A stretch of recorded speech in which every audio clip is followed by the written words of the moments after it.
AP మంత్రి నిమ్మల రామానాయుడు మాట్లాడుతున్నారు. Live లో చూద్దాం.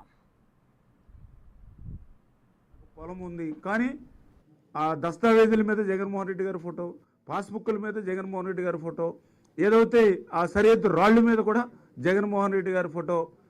మరి మీ బిడ్డ అంటే రేపొద్దు ఈ ఫోటోలన్నీ చూపించి మన ఆస్తులకి అతను వారసుడిగా పెట్టుకునేటువంటి యాక్టా ఇది అని చెప్పి వేళ ప్రజలందరిలోనూ కూడా ఒక ఆలోచన వచ్చినటువంటి పరిస్థితి. పోనీ రికార్డులను ఏదైనా మారిస్తే దాని గురించి మళ్ళీ మనం ఏదైతే అధికారులే తుది నిర్ణయం అంటే మన ఆస్తిని మనం అమ్మాలన్నా కొనాలన్నా తాకట్టు పెట్టాలన్నా కూడా అధికారి మీద ఆధారపడాలి. అధికారి దానికి సర్టిఫికేట్ ఇవ్వాలంటే ఎవరు ఎందుకు ఇస్తాడు?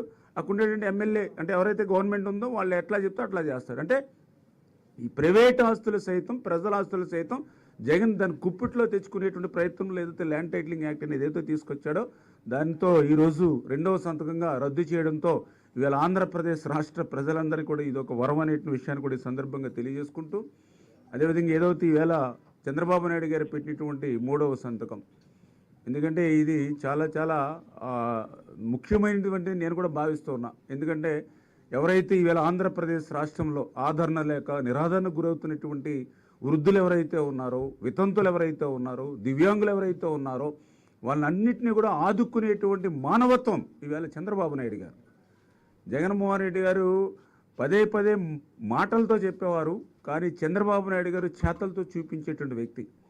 పెన్షన్స్ మీద కూడా జగన్మోహన్ రెడ్డి గారు ఎన్నో అబద్ధాలు అసత్యాలు ప్రచారం చేసినటువంటి పరిస్థితి.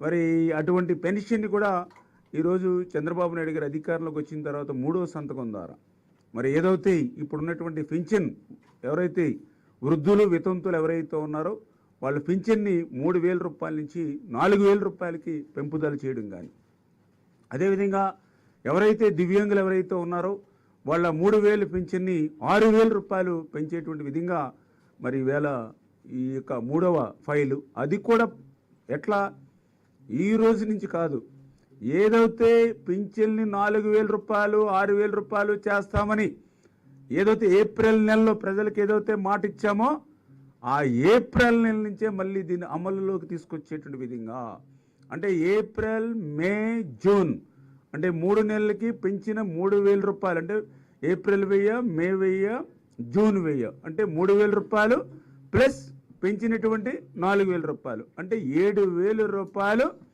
రేపు జూలై 1వ తేదీన ఎన్డీఏ మన ప్రభుత్వం వచ్చిన తర్వాత ఈ ఆంధ్రప్రదేశ్ రాష్ట్రంలో ఉన్నటువంటి ప్రతి వృద్ధుడు ప్రతి వితంతువు కూడా మరి ఇంటి దగ్గరే మరి వాళ్ళు పింఛన్ అందుకునేటువంటి విధంగా, మరి దివ్యాంగులు అయితే 6,000 రూపాయలు వాళ్ళకి పెంచినటువంటి పింఛన్ అందుకునేటువంటి విధంగా ఈవేళ 3వ మరి సంతకం. ఎందుకంటే పెన్షన్లు అంటేనే తెలుగుదేశం, ఎందుకంటే అసలు ఈ రాష్ట్రంలో 35 రూపాయలతో పింఛన్ మొదలుపెట్టిందే అన్న నందమూరి తారక రామారావు గారు. మరి తర్వాత మళ్ళీ ఆ యొక్క 200 రూపాయల పింఛన్ని 2,000 రూపాయలు చేసింది కూడా మన నారా చంద్రబాబు నాయుడు గారు. మళ్ళీ ఈవేళ 3,000 పింఛన్ని 4,000 రూపాయలు చేసింది కూడా చంద్రబాబు నాయుడు గారు. దయ ఉంచి ఎవరైతే వృద్ధులు వితంతులు దివ్యాంగులు ఎవరైతే ఉన్నారో వాళ్లే కాదు, వాళ్ళ కుమారులు కానీ వాళ్ళ కుమార్తెలు కానీ వాళ్ళ కోడళ్ళు కానీ వాళ్ళ అల్లుళ్ళు కానీ, ఎందుకంటే మీ మీద కూడా ఒక స్ట్రెస్ తగ్గుతుంది ఈవేళ గవర్నమెంట్ ఈవేళ వృద్ధులు వితంతులు దివ్యాంగులు ఆదుకోవడం ద్వారా. ఎందుకు చెప్తున్నానంటే పెన్షన్ల గురించి వైఎస్ఆర్సీపీ మాట్లాడడానికి కూడా వాళ్ళ అర్హత లేదు. ఎందుకంటే నేను స్టడీ చేసి చూస్తే 75 రూపాయలు పింఛన్ని 200 రూపాయలు ఆ రోజు ఎవరైతే వైఎస్ఆర్సీపీ ఆ రోజు కాంగ్రెస్ గవర్నమెంట్లో ఆ రోజు మన రాజశేఖర రెడ్డి గారు అంటే ఆ రోజు ఆయన పెంచిందల్లా 125 రూపాయలు. తర్వాత మళ్ళీ మొన్న 2,000 పింఛన్ని 3,000 రూపాయలు, అది కూడా చాలా మోసం దగా. ఎందుకంటే ఆ రోజు ఊరు వాడ 3,000 రూపాయలకి పెంచుకుంటూ పోతామంటే 3,000 రూపాయలు వస్తుంది అనుకున్నారు, కానీ ఆ 1,000 రూపాయలు పెంచడానికి 5 సంవత్సరాలు పట్టింది జగన్మోహన్ రెడ్డి గారికి. 1,000 రూపాయలు అంటే 250 కాడికి పెంచడం వల్ల మేము లెక్కలే చూస్తే 30,000